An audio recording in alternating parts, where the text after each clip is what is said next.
Dos personas, mismo entrenamiento, misma dieta, misma cantidad de horas de sueño programadas. Los dos arrancan el mismo día con el mismo objetivo. La única diferencia entre ellos es que uno toma bebidas alcohólicas los viernes con los amigos, 4 o 5 tragos, nada extremo.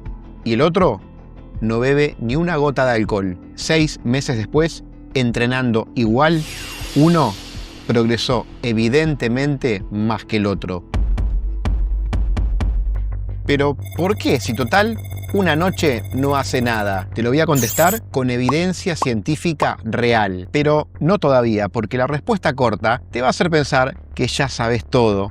Y no es así. Este es un tema incómodo, lo sé. Nadie quiere que le digan qué hacer con su vida social. Y yo tampoco vine a hacer eso. No te voy a decir que dejes de tomar. Simplemente, al final del video te voy a dejar 3 decisiones concretas que podés aplicar a partir de esta semana. Pero antes, necesitas entender el mecanismo, porque si no, lo vas a ignorar, como ignorás cualquier consejo genérico de internet. Porque acá pasa lo mismo que con casi todo lo que tiene que ver con el entrenamiento y la actividad física. Hay 2 bandos, y la verdad es que los dos están equivocados. Uno te dice que una cerveza te arruina una semana completa de entrenamiento. El otro te dice que tomes tranquilo, que total no pasa nada. Ninguno te explica el mecanismo. Y el mecanismo es lo único que te sirve para decidir por vos mismo, no por lo que dice tu culpa. Y el primer lugar en donde ese mecanismo se puede medir, ni siquiera hace falta esperar al día siguiente. Pasa esa misma noche,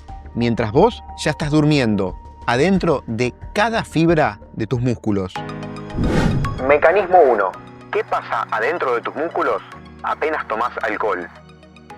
Cuando el alcohol entra al sistema, tu hígado lo trata como una prioridad de emergencia. No porque tu hígado sea inteligente, sino porque el alcohol es un tóxico y el cuerpo, buscando eliminarlo, lo procesa antes que cualquier otra cosa. Mientras tanto, todo lo que tu hígado hacía por vos, procesar nutrientes, regular hormonas o sostener la recuperación muscular, queda en pausa. Y la consecuencia más medida en laboratorios es la caída en la síntesis proteica, que es el proceso mediante el cual tu cuerpo arma músculo nuevo con la proteína que comes. Mirá lo que encontró este estudio hecho con atletas que combinaron trabajos de fuerza con running. La investigación midió la tasa de síntesis proteica muscular después del entrenamiento. Cuando tomaron alcohol sin consumir proteína antes, cayó un 37%. En cambio, cuando tomaron alcohol, pero consumiendo proteína antes, también cayó, pero un 24%. Es decir, comer bien esa noche no anula el daño, pero lo atenúa. Ahora, pensá en las 2 personas del principio. Esto que te acabo de contar es solo una noche. Multiplicá eso por la cantidad de viernes que tomás alcohol en un año. Y ahí empieza a abrirse la brecha. Pero la síntesis proteica ni siquiera es lo más grave de esa noche. Hay algo que le pasa a una hormona mientras estás durmiendo después de tomar alcohol. Y ese es el motivo por el cual te despertás peor de lo que debería explicar una simple resaca. Mecanismo 2. Lo que pasa mientras dormís. Lo que casi nadie te cuenta.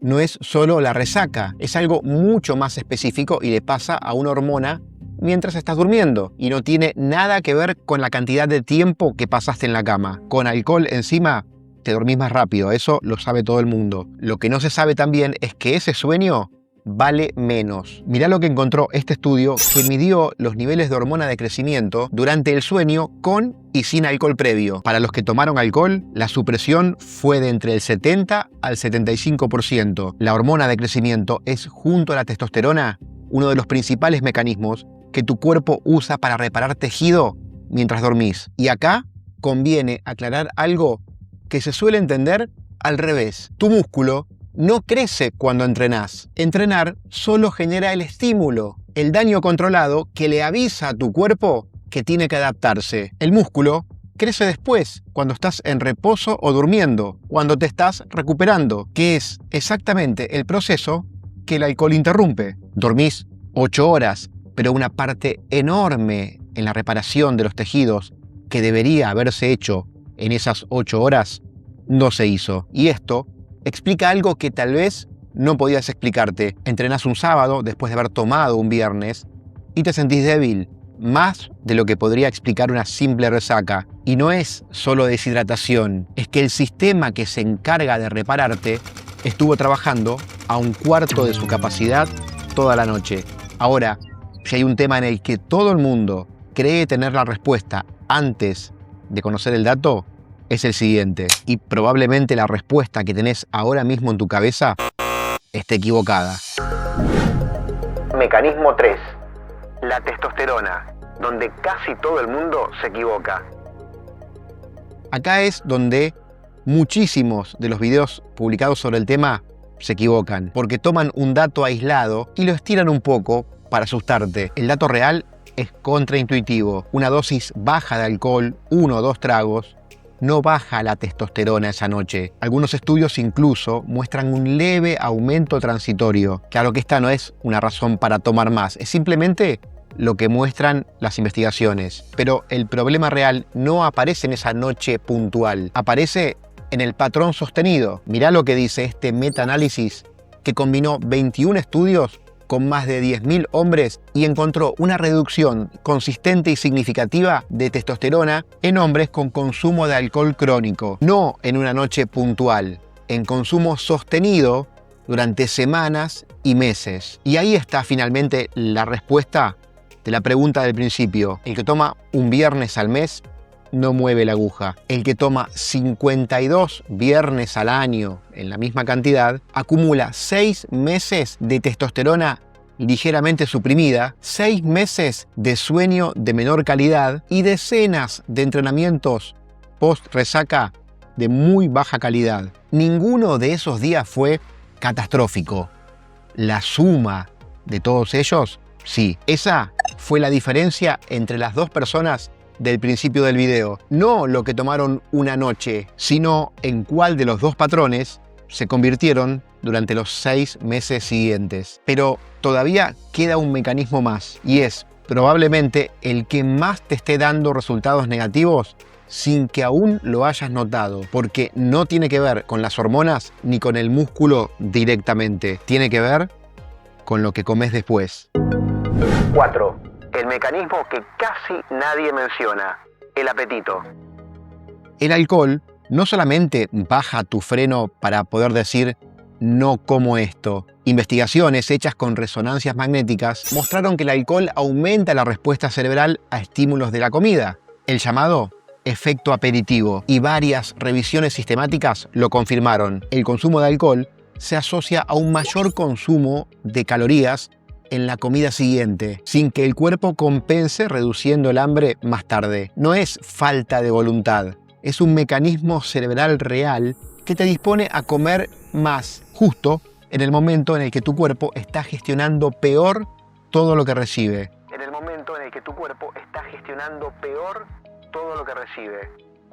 Con estos 4 mecanismos ya tenés el panorama completo, algo que ni el bando del miedo ni el bando de no pasa nada te van a dar nunca. Y ahora sí, como te prometí al principio, te voy a dar 3 decisiones concretas que puedes aplicar a partir de esta semana. La primera, si vas a tomar alcohol, prioriza también una buena cantidad de proteína esa noche, no al día siguiente. No elimina la caída de síntesis proteica, pero la reduce de forma medible. La segunda, no uses al día después para compensar con un entrenamiento intenso. Un cuerpo que está reparando a un cuarto de su capacidad no necesita más estímulo, necesita descanso. Y la tercera, y tal vez la más importante, deja de evaluarte por lo que tomes en una noche y empezá a evaluarte por el patrón de un mes. Una noche de 1 o 2 copas al mes no te va a sacar del camino. La misma cantidad sostenida cada semana, sí. La decisión que más importa no es la del viernes que viene, es la del tipo de viernes que vas a tener durante el próximo mes. Es la del tipo de viernes que vas a tener durante el próximo mes. Si te gustó este video, déjale tu me gusta y suscríbete al canal, así seguimos creciendo y creando contenidos con información real, no con miedo ni relativización. Y déjame en los comentarios qué otro tema te gustaría que toquemos en próximos videos. Y para despedirme te voy a dejar acá otro video que, si este te interesó, seguramente este otro también te va a servir. Pasá ahí, hacé clic y nos vemos en este.